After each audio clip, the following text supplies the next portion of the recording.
बिस्मिल्लाहिर्रहमानिर्रहीम। अस्सलाम वालेकुम डियर स्टूडेंट्स। उम्मीद करता हूँ आप सब जो है ना खैरियत से होंगे, आप सब ठीक ठाक होंगे। आज का हमारा टॉपिक है ह्यूमन रेस्पिरेटरी सिस्टम। कल हमने disorders of factors leading to disorders of digestive systems पढ़ा था कि वो क्या क्या वजूहात है जिससे डायरिया और कंस्टिपेशन होती है। वो कल हमने डिटेल से पढ़ी थी। फैक्टर्स लीडिंग टू कंस्टिपेशन में हमने पढ़ा था कब्ज़ जो चीज़ बनाती है वो क्या बनाती है। पुअर डाइट हो, ज़्यादा मकदार में अंडे और दूध का इस्तेमाल, इसके अलावा लो फाइबर फूड्स इसका इस्तेमाल जो है ना, या कैफ़ीन और अल्कोहल का इस्तेमाल, या इसके अलावा कम पानी का इस्तेमाल जो बंदा करता है तो उसे क्या होगा, कंस्टिपेशन होगा।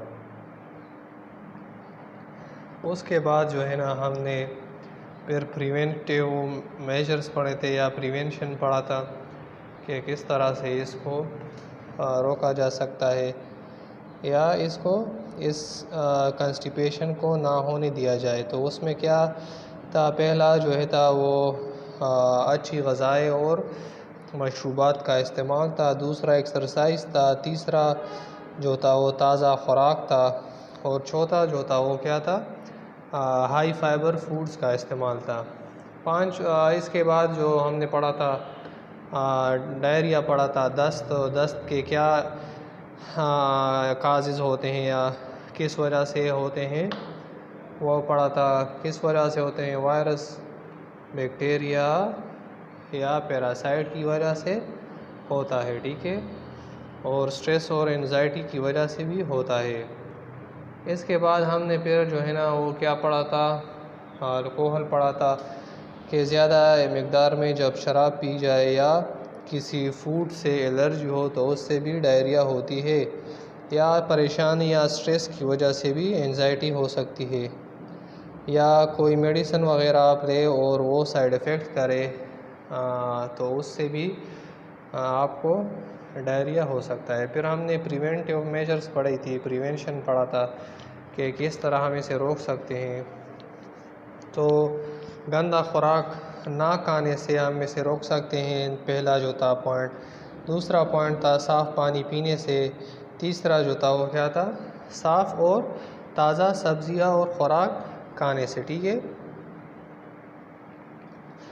तो ये प्रिवेंटिव मेजर्स थे।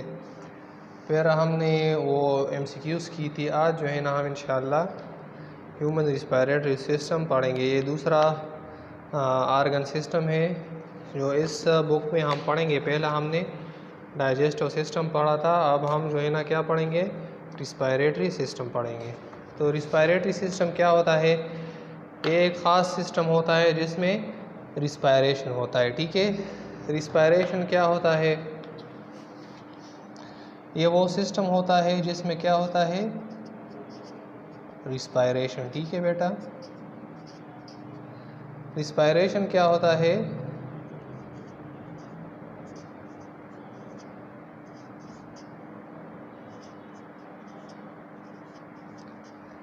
Inhale of oxygen, inhale mean सांस खींचना, ठीक है।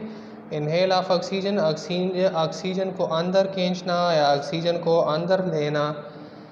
और दूसरा कौन सा पॉइंट है इसका,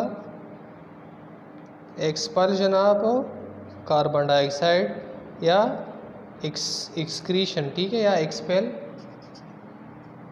एक्सपेल कार्बन डाइऑक्साइड की जगह में CO2 लिखता हूँ, ठीक है। तो CO2 क्या है, कार्बन डाइऑक्साइड है। जब हम ऑक्सीजन को अंदर लेते हैं सांस के ज़रिए और फिर सांस जब हम बाहर छोड़ते हैं तो उसमें क्या छोड़ते हैं, बाहर हम एनवायरनमेंट में CO2 कार्बन डाइऑक्साइड छोड़ते हैं। तो इस अमल को क्या कहते हैं, रिस्पायरेशन कहते हैं, ठीक है बेटा। तो ये रिस्पायरेशन कितने स्टेप्स पे होता है, 2 स्टेप्स में रिस्पायरेशन होता है। पहला स्टेप जो है वो क्या है, ब्रीथिंग, सांस का अमल जो होता है उसको क्या कहते हैं हम, उसको हम कहते हैं बेटा ब्रीथिंग। ठीक है, दूसरा जो स्टेप होता है वो क्या होता है बेटा, वो है सेलुलर रिस्पायरेशन। ठीक है, ये हम इसमें डिटेल से पढ़ेंगे कि ब्रीथिंग क्या है और सेलुलर रिस्पायरेशन क्या है। ठीक है, तो ऑक्सीजन बॉडी के लिए ऑक्सीजन जो है ना वो बहुत ज़्यादा ज़रूरी होती है। ठीक है,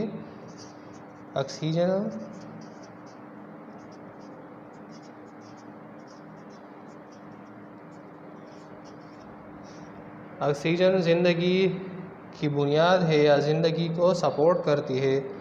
अगर ऑक्सीजन किसी इंसान में कम हो तो उस कंडीशन को, उस हालत को हम क्या कहेंगे, लो लेवल ऑक्सीजन को हम क्या कहेंगे। अगर किसी में ऑक्सीजन कम हो, लो लेवल ऑक्सीजन को हम क्या कहेंगे बेटा, उसको हम कहेंगे हाइपॉक्सिया।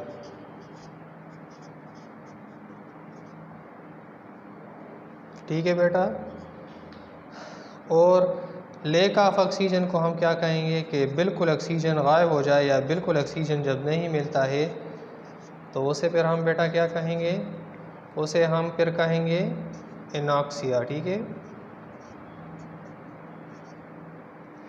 तो ये दोनों कंडीशंस जो है एनॉक्सिया और हाइपॉक्सिया ये बहुत ख़तरनाक होती है। इससे क्या होता है, ये इससे इंसान मर सकता है। ठीक है, आजकल जो कोरोना से जो पेशेंट्स जो है ना वो मर रहे हैं जो वायरस से, तो उनमें क्या होता है, उनमें हाइपॉक्सिया होता है या एनॉक्सिया।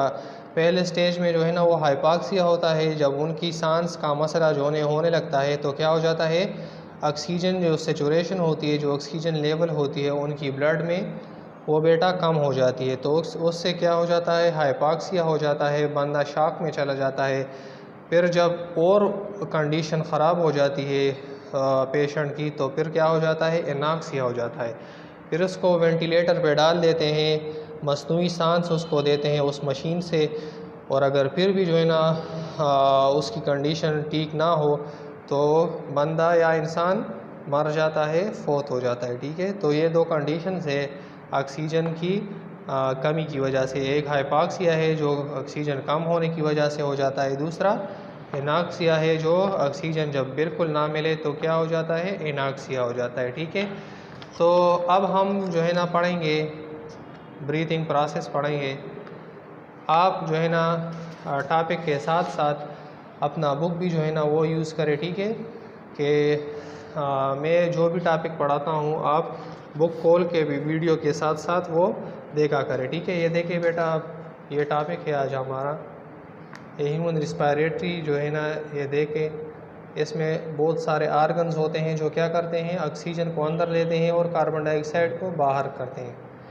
इसमें क्या क्या है, मेन रिस्पायरेटरी आर्गन कौन सा है, जो इस सिस्टम का सबसे अहम आर्गन जो है, जो सबसे अहम अज़ा है, जो हिस्सा है वो क्या है, लंग्स है, फेफड़े हैं। ठीक है, लंग्स क्या करता है, गैसेस को अंदर बाहर करता है। किन किन स्टेप्स की बुनियाद पर, ब्रीथिंग और सेलुलर रिस्पायरेशन की बुनियाद पर लंग्स क्या करता है, अमल करता है और रिस्पायरेशन को कंप्लीट करता है। ठीक है, तो लंग्स में क्या होती है, लंग्स में हमारे पास बेटा ब्रीथिंग होती है और सेलुलर रिस्पायरेशन होती है। ठीक है, ये दो स्टेप्स हैं, ये दो प्रोसेस लंग्स में, फेफड़ों में होते हैं। ठीक है, तो पहला जो हम पढ़ेंगे वो है हमारे पास ब्रीथिंग बेटा, कि ब्रीथिंग किसे कहते हैं। देखिए आप, is the process of air into and out of lungs to help in gaseous exchange. Gaseous exchange किसे कहते हैं, एक्सचेंज तबादले को कहते हैं, और गैस तो आपको पता है कि गैसेस को कहते हैं। और कौन से गैसेस, ऑक्सीजन और कार्बन डाइऑक्साइड। तो ब्रीथिंग कौन सा अमल है बेटा, वो अमल जिसमें ऑक्सीजन जो है ना वो अंदर चला जाता है सांस के ज़रिए और कार्बन डाइऑक्साइड सांस के ज़रिए बाहर आ जाता है। तो इस प्रोसेस को हम क्या कहेंगे, इस अमल को बेटा ब्रीथिंग कहेंगे। ठीक है, आप देखें इसमें जिस तरह डाइजेस्टिव सिस्टम में अपने अपने कंपोनेंट्स थे, जैसे माउथ था, पेरेनिक्स था, इसोफेगस था, एलिमेंट्री कैनाल था, स्टमक था, स्मॉल इंटेस्टाइन और लार्ज इंटेस्टाइन था। इसी तरह इसमें भी अपने अपने आर्गन्स हैं जो इस प्रोसेस में हिस्सा लेते हैं। तो सबसे पहले जो आर्गन हमारे पास जो इस्तेमाल होता है वो क्या है? नॉस्ट्रिल्स है, नोज़ नाक, और नॉस्ट्रिल्स किसे कहते हैं? नथने, स्पिम में, ठीक हुआ। तो सबसे पहले ये आर्गन इस्तेमाल होते हैं। ब्रीथिंग बेटा हम पढ़ेंगे। मैं एक रफ सा ब्रीथिंग किसे कहते हैं? Inhale of oxygen and exhale of CO2 और कार्बन डाइऑक्साइड, ठीक है बेटा। तो मैं आपको एक रफ सा डायग्राम बनाता हूँ, ठीक है बेटा, कि आपको समझ आ सके कि मामला क्या है, ठीक है। रफ सा डायग्राम है, मैं आपको बताता हूँ अब कि यहाँ पे क्या मामला होता है।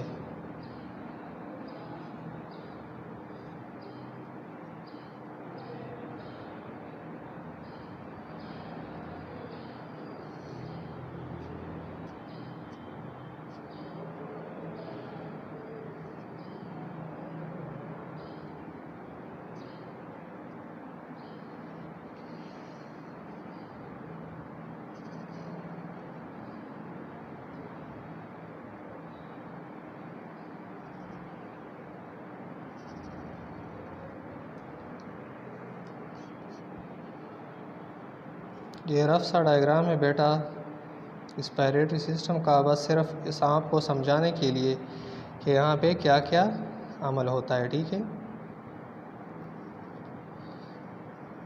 तो ये हमारे पास हो गया डायफ्राम, ठीक है। इसी तरह का एक डूम सा स्ट्रक्चर होता है, ठीक है, ये मसल्स होते हैं। और फिर इसके अंदर भी इस किस्म के फिर होते हैं, इससे ब्रांचेस जो है ना वो क्या होती है? निकली होती हैं, और इस तरह से राउंड कलर के राउंड शेप की सेक्स होती हैं, बोरियां होती हैं या बेलून्स होती हैं, गुब्बारे होते हैं इस तरह के राउंड शेप के, ठीक है, हर एक लंग में। तो क्या है, क्या कौन कौन से आर्गन इस्तेमाल होते हैं इसमें? बेटा नोज़ इस्तेमाल होता है इस ब्रीथिंग प्रोसेस में, रिस्पायरेशन में। और दूसरा क्या इस्तेमाल होता है? लैरिंक्स इस्तेमाल होता है बेटा, ठीक है। फिर क्या इस्तेमाल होता है बेटा? वेंट पाइप होता है, ठीक है बेटा। ये क्या है? ये है ट्रेकिया है बेटा, ठीक है। इसके बाद जो है हमारे पास ये वाली ये जो मैंने इस किस्म की स्ट्रक्चर बनाई है, ये राउंड की जो यहाँ पे है और यहाँ पे, इसको क्या कहते हैं? इसको या इस स्ट्रक्चर को हम क्या कहेंगे? जो लंग्स के अंदर जो गुब्बारे होते हैं, लंग्स के अंदर जो गुब्बारे होते हैं राउंड शेप के, जो ये है और ये, तो इसको हम क्या कहते हैं? अल्वियोलाई, ठीक है, अल्वियोलाई। अच्छा बेटा ये क्या है? ये है डायफ्राम। ये क्या है? ये डायफ्राम है, ठीक है। हमारे पास डायफ्राम क्या काम करता है बेटा, ये अब हम बताएंगे, ठीक है। और ये क्या है? लंग्स है, ठीक है, पीपड़े हैं। और ये जो शाख यहाँ से निकली है इस पाइप से, जो ट्रेकिया से एक शाख इधर आई है और एक इधर आई है, इसको क्या कहेंगे बेटा हम? ये जो मेन पाइप है यहाँ का, इसको हम कहते हैं ब्रोंकस। यहाँ का जो मेन पाइप है इसको हम कहते हैं ब्रोंकस, जिससे ये दो शाखें निकली होती हैं, इसको हम कहते हैं ब्रोंकस। और जो ये दो पाइपें अलग अलग पीपड़े में गई हैं, इसको क्या कहेंगे बेटा? इसको हम कहेंगे ब्रोंकस, ठीक है। ब्रोंकी आर ब्रोंक्यूल्स, ठीक है। तो इसको हम क्या कहेंगे, ब्रोंकस हो गया। और ये जो शाखें जो गई हैं इसको हम क्या कहेंगे बेटा, इसको हम कहेंगे ब्रोंकस आर ब्रोंकाई, ठीक है। आप जो है ना इसको इस शाख को और इस शाख को आप क्या कहेंगे, इसको आप, ये ब्रोंकस हो गया, ये जो जॉइंट है जहाँ से ये निकली है, और ये शाख और इस शाख को हम क्या कहेंगे, ब्रोंकाई, ठीक है, ब्रोंकी आर ब्रोंकाई, ठीक है। और जब ये इसके अंदर चला जाता है, ये शाख जब इसके अंदर चला जाता है, ये पाइप, ठीक है, ये पाइप जब इसके अंदर चला जाता है तो फिर इसको हम क्या कहेंगे, फिर इसको हम कहेंगे कि ये क्या है बेटा, जब ये मज़ीद डिवाइड हो जाए ये पाइप पीपड़े के अंदर तो इसको हम कहेंगे ब्रोंकियोल्स, ठीक है। और ब्रोंकियोल्स के बाद फिर क्या आएगा, अल्वियोलाई, ठीक है बेटा। क्या है ये जॉइंट जो है ना, ये क्या कहलाता है, ब्रोंकस कहलाता है। फिर जो ये दो पाइप जो ब्रोंकस से निकले हैं इसको फिर क्या कहते हैं, ब्रोंकी कहते हैं और ब्रोंकाई कहते हैं। फिर जब ये पाइप जो, ये दो पाइप जो पीपड़ों में चले जाते हैं, अंदर जाते हैं, तो फिर जब ये पीपड़ों के अंदर मज़ीद डिवाइड हो जाए और पाइप्स में या रगों में, तो उसको फिर क्या कहेंगे, ब्रोंकियोल्स। और जो सेक लाइक स्ट्रक्चर होता है जो गुब्बारे की शक्ल जैसा होता है उसको क्या कहते हैं बेटा, उसको अल्वियोलाई कहते हैं। ये राउंड इन शेप होता है इस तरह से, और ये अटैच होता है वीन्स और इन ब्रोंक्यूल्स के ज़रिए एक दूसरे से, ठीक है। तो ये तो रफ सा डायग्राम था, आपको समझ आ गया होगा कि क्या है, सांस जो है ना नाक के ज़रिए अंदर चली जाती है, फिर क्या हो जाती है, लेरेनिक्स जो है ना ये क्या करती है, इसको विंड पाइप में धकेलती है, इस सांस को, हवा को कहाँ धकेलती है, विंड पाइप में धकेलती है बेटा। विंड पाइप से होते हुए ये कहाँ पे आती है, ये पाइप जो है ना ये इस तरह की स्ट्रक्चर में फिर जो है ना वो तकसीम हो जाती है। तो इस किस्म की स्ट्रक्चर को हम फिर क्या कहते हैं कि ये पाइप जो है ना ये ट्रेकिया है, ठीक है। तो फिर ट्रेकिया में से होता हुआ ये यहाँ पे ब्रोंकाइस के ज़रिए लंग में सांस जो है ना वो ऑक्सीजन चला जाता है। जो ही ऑक्सीजन जो है ना वो इन ब्रोंकाई के ज़रिए पीपड़ों में चला जाता है, तो क्या हो जाता है, ब्रोंकियोल्स जैसे इन अल्वियोलाइज में भेज देता है, ठीक है बेटा। ब्रोंकियोल्स क्या कर देता है, फिर इसको अंदर जो है ना ये जो अल्वियोलाई है इसके अंदर वो सांस या हवा को भेज देता है। जो ही हवा इसके अंदर जो है ना वो चली जाती है तो इसके इर्द गिर्द जो है ना छोटी छोटी रगें होती हैं, ठीक है। उसमें ब्लड सर्कुलेशन करता है, उसमें ब्लड क्या करता है, चक्कर लगाता है या घूमता है, ठीक है। तो जो ही इसमें हवा जाती है अल्वियोलाई में तो ये क्या हो जाती है, ये इस तरह गुब्बारे की तरह भर जाती है, एक्सपेंड हो जाती है, फैल जाती है, ठीक है। और इस अल्वियोलाई से ऑक्सीजन को किस चीज़ में शामिल कर देती है, ब्लड में, ठीक है बेटा। और ब्लड से कार्बन डाइऑक्साइड चूस कर वापस जब हम सांस बाहर निकालते हैं तो उसके साथ ये कार्बन डाइऑक्साइड अटैच करके जो है ना वापस इसी रास्ते से जो है ना वो निकाल देते हैं। तो ये प्रोसेस क्या है बेटा, ये प्रोसेस ब्रीथिंग का है, ठीक है। कहाँ से शुरू होता है, नोज़ से बेटा। नोज़ में क्या होते हैं, नोस्ट्रिल्स होते हैं। नोस्ट्रिल्स किसे कहते हैं, नतनों को कहते हैं। नतने पुश्तों में किसे कहते हैं, स्पिम में। वहाँ से सांस होता हुआ लेरेनिक्स में आता है, लेरेनिक्स इसको धकेल देता है।